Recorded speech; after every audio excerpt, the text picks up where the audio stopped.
OK, on est rendu sur le côté de la programmation. Fait que, mais avant de commencer ça, il y a encore des choses que je veux dire là-dessus. Plusieurs à part de ça. La première des choses, c'est que j'ai pas mis de filet là-dessus. Tu sais, on veut faire un filet qui fait plus de sens, là. Fait que, si je prends mon support ici, en fait, c'est toi. On va le mettre actif, puis on va sélectionner nos faces. Est-ce qu'on veut faire en arrière? On va regarder ce que ça donne. Puis on va se mettre des petits coins ronds quand même. Tant qu'à faire, tu sais. Ensuite, au niveau du support, il n'y avait rien que ça. On va aller du côté maintenant de Simplify 3D. Dans l'épisode précédent, je parlais des supports. J'ai des précisions à dire sur le support. La première des choses, là, c'est sûr que des supports, si on peut s'en éviter, on les évite. On en veut le moins possible. Des fois, on est pris pour en mettre. Alors, si je prends le présentoir, puis je vais aller le mettre sur la face qui était au début, puis qu'on imprime ça, est-ce que mes supports sont dessus? Puis qu'on imprime ça comme ça, en fait, moi, je ne l'ai pas imprimé de même. De toute façon, tu ne pourrais pas tellement l'imprimer de même. Tu as trop d'overhang ici. Là. Fait qu'on veut aller changer notre option dans les supports et dire, va me chercher ça à partir de n'importe quelle surface. Puis on se retrouve avec ça. Puis c'est comme ça que je l'ai imprimé. C'est encore beaucoup trop de support. Puis ce que je disais, c'était que ça ne dérange pas d'avoir 100% ici, puis d'avoir 30% de infill dans le support. De toute façon, c'est quoi la différence entre 15 et 30? En fait, au niveau de la consommation puis du temps, c'est pas une si grande différence que ça, mais comme on le voyait tout à l'heure, en fait, moi, je l'ai imprimé comme ça, à 100%, puis à 30% ici. Puis je vais t'expliquer pourquoi, d'habitude, ça va bien. Puis quand tu l'imprimes, tu te retrouves avec un char de support. Puis ici, là, on a une partie en dessous, puis une partie qui continue dans le support et qui reprend. Fait qu'on on ne voit pas très bien là, mais on a une partie qui reprend. C'est très difficile d'enlever, très très difficile d'enlever. Fait que dans ce cas-là, étant donné qu'on est pris pour en avoir, ouais, ok, finalement, peut-être bien qu'on aurait pu tout simplement dire, bon, ok, je vais mettre ça à 15% ici, puis à 10%, genre, de sorte que je pense qu'il y a d'autres choses avec ça que je veux changer. Non, peut-être pas. De sorte que quand ça va venir le temps de le détacher, il n'y aura pas beaucoup de surfaces qui vont toucher là, entre le support et ton objet en tant que tel. Fait que ça va s'enlever plus facilement. À cette heure, souvent, ce que j'imprime, c'est assez petit. Fait que là, c'est quand même moyen là, comme grosseur. Là. Puis quand j'imprime des choses plus petites, là, ça a une grosse différence. Mettons qu'on prend notre support d'aile, puis qu'on veut l'imprimer sur cette face-là, là, puis qu'on veut y mettre du support, là, je vais juste le grimper un peu, là, pour avoir nos supports. L'affaire là-dedans, là, c'est que ton premier layer, là, il faut qu'il colle. Ça te prend quand même de quoi, là, tu sais. Par défaut, quand le système est arrivé, ça, c'était à 0. Je me souviens plus des pourcentages, mais si tu le shootes comme ça, tu vas te retrouver avec un premier layer que, ouais, c'est quand même pas pire. Des fois, tu te retrouves avec comme, mais, il n'y a pas grand-chance que ça tienne, ça, ce support-là, là. surtout quand tu arrives ici où tu as juste une ligne. Fait que c'est là que ça compte le pourcentage, quand tu as une petite pièce. Puis là, je n'ai pas réussi à le faire, mon exemple, mais des fois, tu te retrouves avec un premier layer qui est comme divisé. Je pense que je sais c'est pourquoi. Ici.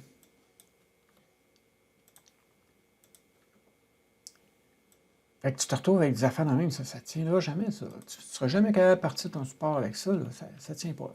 Fait que ça te prend plus. Puis c'était le but là, de ce que je voulais dire, qu'il faut que tu mettes quand même un peu plus de support. Fait que c'est, en bout de ligne, c'est en fonction de ce que tu vas imprimer. Et ce que tu veux retenir, c'est le moins de support possible. Puis, selon la taille de l'objet, puis du support, ben, tu vas y aller avec les pourcentages d'infill. Puis, généralement, ici, je laisse ça à 0. Ici, je mets ça à 2.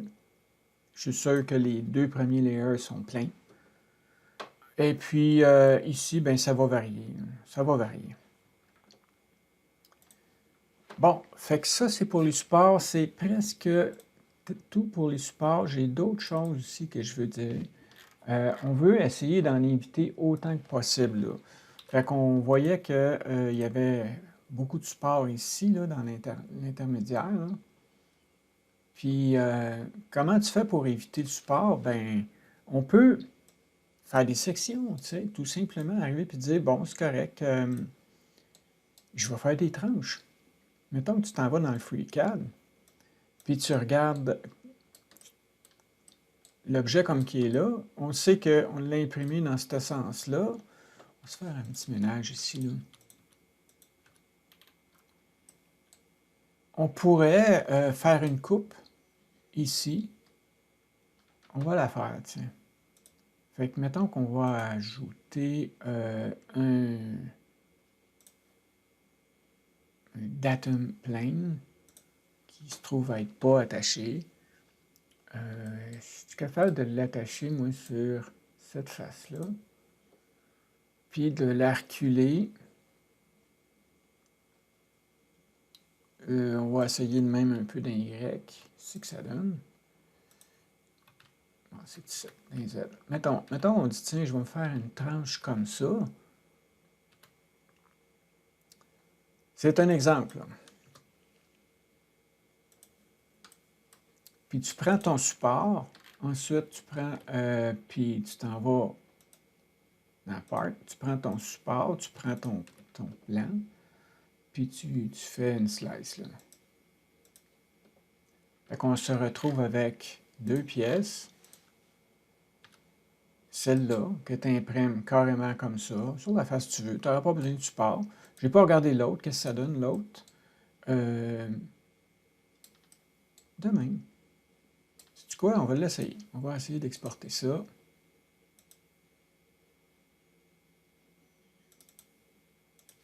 On va faire juste une pièce de même. File, Export,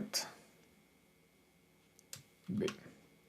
Puis quand on s'en vient ici, dans Simplify 3D, on va aller chercher nos deux pièces. Puis celle-là, CTRL L, on va aller la placer de même. Elle va rester de même. Arrange-moi ça propre. Puis, ouais, il y a du support qui va s'en venir ici. On va le placer comme ça. On va se retrouver avec juste un petit bout de support ici dans le bas. Je pense qu'on va être correct comme ça. Donc ça, c'est l'autre possibilité pour éviter du support. C'est un petit peu plus facile à enlever. Tu peux le prendre d'ici. Regarde, j'en ai un ici encore. C'est selon la coupe, comment tu vas la faire. Là, ouais. J'aurais dû m'en aller un petit peu plus en descendant ici. Fait que voilà pour les supports. À cette heure, on arrive avec Arduino. Bon, Arduino. Première des choses, l'installation. Il y en a plein de logiciels sur Internet pour faire l'installation. C'est pas tellement sorcier. Tu t'en vas sur le site d'Arduino. Tu tu télécharges, puis tu installes. Puis ça va t'amener, après ça, tu l'exécutes, ça va t'amener ici. Fait que ça, c'est mon code. C'est quelque chose de bien simple, là. Fait avant de commencer, je travaille avec un anneau, tout simplement. Et puis, ça ressemble à ça. Ça, c'est le pin-out. Tu as des pins qui sont PWM. Quand j'étais plus jeune, la manière qu'on prenait pour augmenter ou réduire l'intensité de la lumière, c'était un potentiomètre là, où il y a moins de courant qui passe ou il y a plus de courant qui passe, puis ça fait plus clair ou moins clair. Aujourd'hui, on peut le faire aussi avec un PWM. Puis ça, la manière dont ça fonctionne, c'est que tu as tout le temps 100% du voltage qui passe, mais il ne passe pas à 100% du temps. Fait que si tu mets ton volume à 50%, ben la moitié du temps, il n'y a pas de courant, puis l'autre moitié, il y a 100%. Fait que, mais ça se passe dans un intervalle tellement petit que ça fait l'équivalent. Fait que les PWM, c'est ça. On a 6 pins, puis on a besoin de 6 pins pour nos 2 DEL. Là. Fait que 3, 5, 6, 9, 10 et 11. 3, 5, 6, 9, 10 et 11, RGB, RGB. Fait que ça, c'est le pin-out. Tu vas avoir besoin de mettre ton ground puis ton VIN de 6 à 20 volts. Fait que on met 4 batteries à 1.5, ça nous amène à 6, puis le ground est avec le ground. Puis ce ground-là va aller avec les autres diodes. Il faut savoir aussi que les diodes, tu as 2 sortes. Tu as des diodes cathodes, anodes. Moi, je pense que c'est des cathodes que j'ai. La différence, c'est l'un que tu connectes sur le positif, l'autre tu connectes sur le négatif. Là. Fait que les miennes je pense que c'est des cathodes. Fait que c'est le ground qui est connecté. J'ai eu beaucoup d'informations sur le site de DroneBot. Attends une seconde, je vais essayer de te la retrouver. DroneBot, lui, là. Ça, là, c'est très, très bon site, ça. Très, très bon site. Tu as des vidéos, tu as tout ce que tu veux. Puis, moi, j'ai été chercher les DEL. En fait, ça va être en anglais, là. Puis, mon information, je l'ai eue là-dessus. Fait que c'est très, très, un des meilleurs sites que j'ai vu là, pour t'aider. Tu n'attends pas de voir la vidéo, ben, tu peux scroller puis tu as tes affaires. Puis, on voit ici la lumière que j'ai, là, le DEL que j'ai. Ça va t'indiquer tout ce que tu as besoin. J'ai utilisé les résistances des 100 puis des 54, si ma mémoire est bonne. Fait que tu as des bons exemples là-dedans. Là. Ça, c'est très bien, ça. Fait que ça donne ça. Rendu là, ça, c'est pour télécharger. Je pense qu'on l'avait regardé. Là, on va regarder le code un petit peu. Arduino, c'est assez simple. C'est vraiment, ça tourne en Java. Tu as un setup puis tu as un loop. Puis ton setup, c'est exécuté au démarrage, puis après ça, le loop, il est bouclé d'une fois à l'autre. Fait que ça, c'est nos 6 pins qu'on a. Je veux faire un incrément d'intensité, fait que je garde toutes mes données. Puis on va avoir un délai aussi qui va se faire. Le changement de couleur se fait sur quel temps, là. Puis tu maintiens ça combien de temps? Fait que, donc, la première chose qu'on veut faire, on veut identifier nos pins pour dire à quoi qui servent ces pins-là, que ça va être des pins output, qu'on va pousser du courant. Ça, c'est nos numéros, la 3, 5, 6, 9, 10, 11. Ensuite, on dit au tout début, ben, on va se faire un random. On fait juste réinitialiser le random. Puis qu'on part avec rien comme couleur, puis on finit avec pleine couleur. Donc, les 3 en 255, c'est 100%. Ça va être blanc. Ensuite, on calcule nos incréments de 0 à 255. Tout ça réparti sur 50 secondes. C'est long. Je ne me souviens pas d'avoir vu ça long de même, mais oui. Puis une fois que c'est fait, là, il part. C'est-à-dire que là, on fait notre boucle. Puis aussi longtemps que tu n'as pas fini, que tu n'es pas rendu à la destination, tu vas augmenter ton incrément, puis tu vas aller écrire c'est quoi la nouvelle couleur pour les deux d'elles.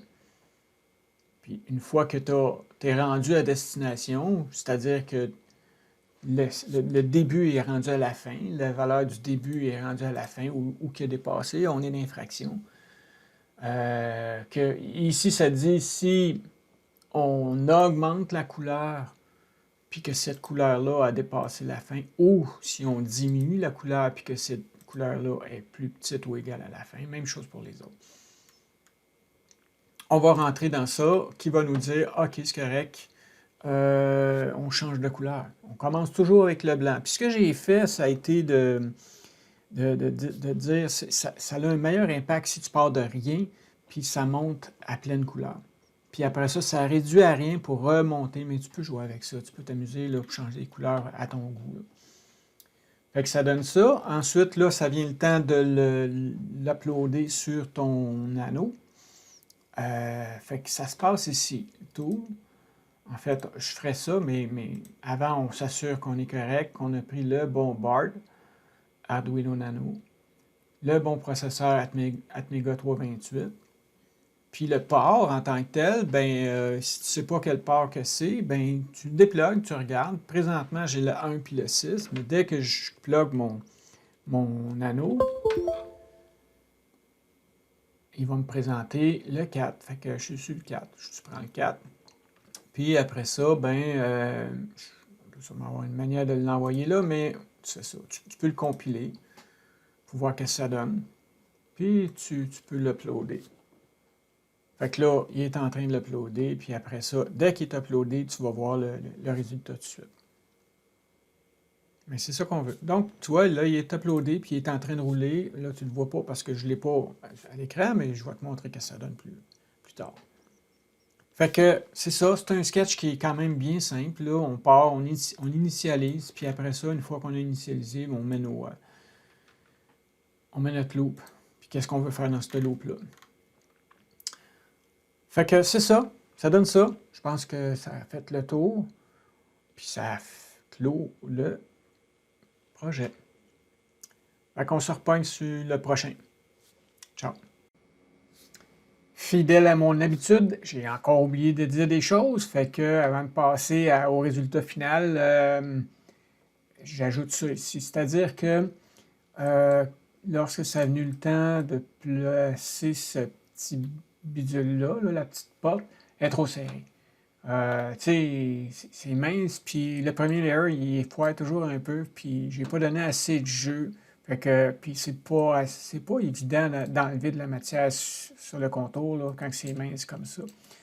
Fait que le couvercle, on va le rapetisser un petit peu. Ouais, OK. Fait qu'on va enlever .2, .4, 107.6 sur ce bord-là. Si ça se trouve, ça devrait être suffisant. Puis ici, on va enlever .4 là, avec 23.6. Ensuite, c'est tout. Là, c'est vrai que c'est tout. Fait que c'est ça que ça donne quand tu l'allumes. Je n'avais déjà imprimé un, fait que là, on le voit à gauche, puis côte à côte, on peut remarquer que la taille est différente, c'est selon la photo. Fait que le présentoir, là, il faut qu'il soit construit à partir de ta photo.